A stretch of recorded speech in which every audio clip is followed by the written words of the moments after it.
Welcome to the MUN podcast. This is Neja speaking, the editor-in-chief of the press team, and today we're taking a closer look at the issue that demands global attention, animal testing, which is a topic that speaks to the heart of ethics and sustainability. In this episode, I'm joined by the journalist of the topic of animal testing, Hannah, Hi. and the organizing committee, Izzy and Anna. Hello. What is the current status of the use of animals in scientific research and product testing? Right now, over 115 million animals are used globally every year for scientific experiments.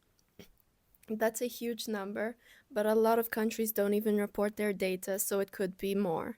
In the US, the government spends around $20 billion a year on animal experiments.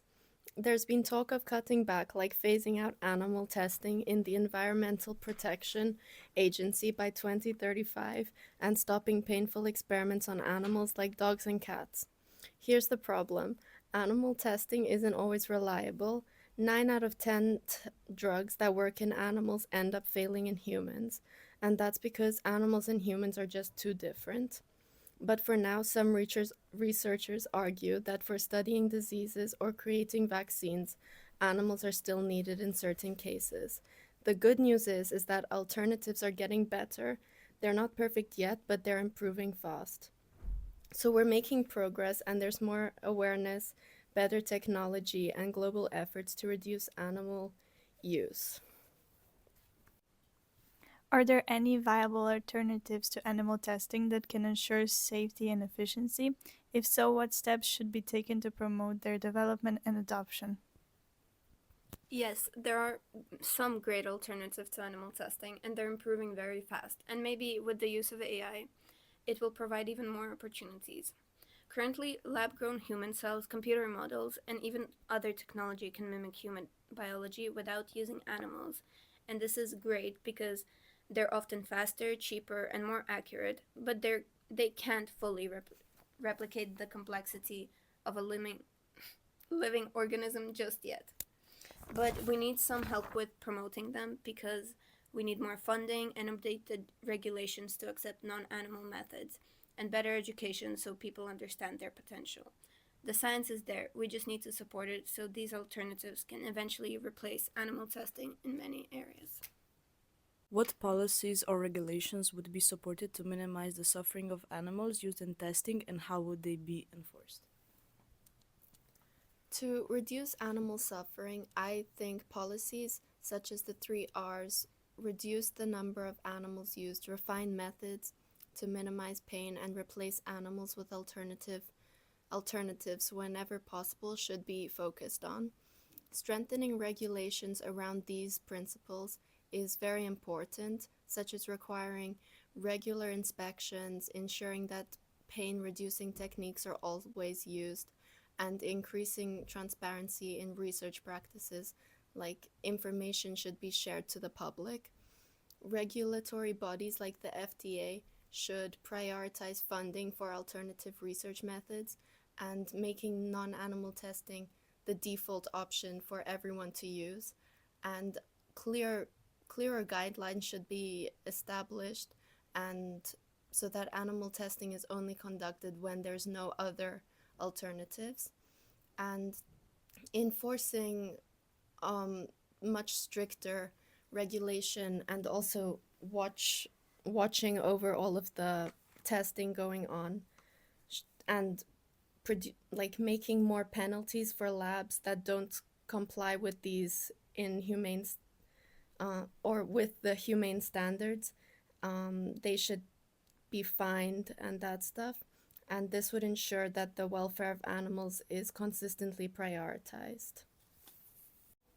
What role should international collaboration play in creating global standards for ethical testing and its alternatives? It's very important, and right now countries have different regulations, and some are stricter while others still use animal testing for things like cosmetics. These differences create loopholes that allow unethical practices to continue.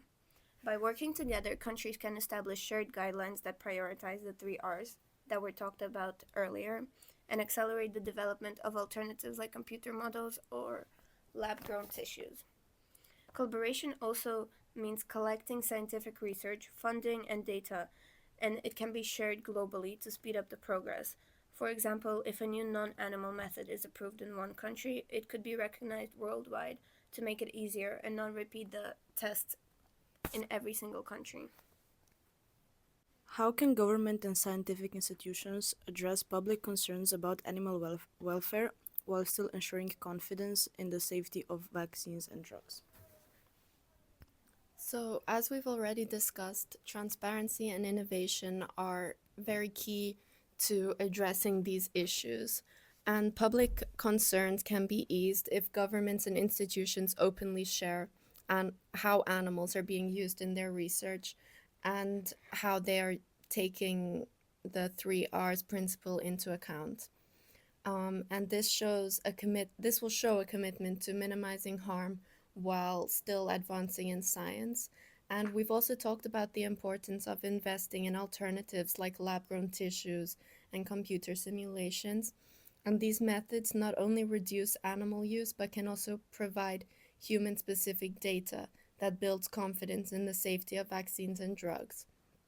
And this can also be linked to public education, so it can help other people understand why some animal testing is still a bit necessary and how advancements are still being made to gradually replace it.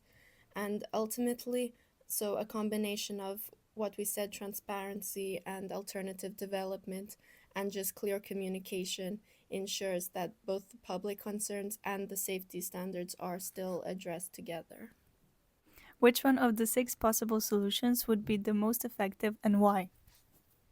So, in my opinion, out of our 6 possible solutions, I think raising public awareness and improving education is the most effective. So, public opinion drives change and campaigns by government and NGOs, and then they can inform people about alternatives to animal testing and their importance. And at the same time, training programs for scientists can help integrate non-animal methods into research more effectively.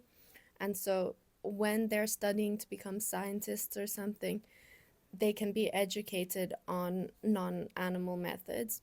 And if both the public and researchers are engaged in this, it creates like a ripple effect, and demanding ethical change while equipping scientists to make it happen will help change the government's minds.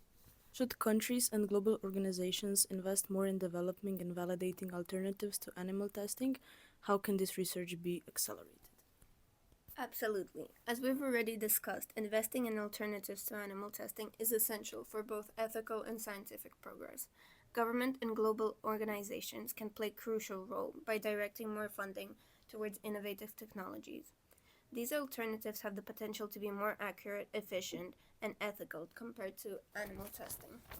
To accelerate this research, countries and institutions should pool resources and share data, especially when working on methods that can be applied globally. Additionally, revising regulatory frameworks to recognize and promote these alternatives would give researchers more incentive to adopt them. By making alternative methods the standard, we can reduce the reliance on animal testing much more quickly. Thank you for joining in this episode of the MUN podcast. We hope this discussion sparked awareness and set the stage for meaningful conversations at the conference.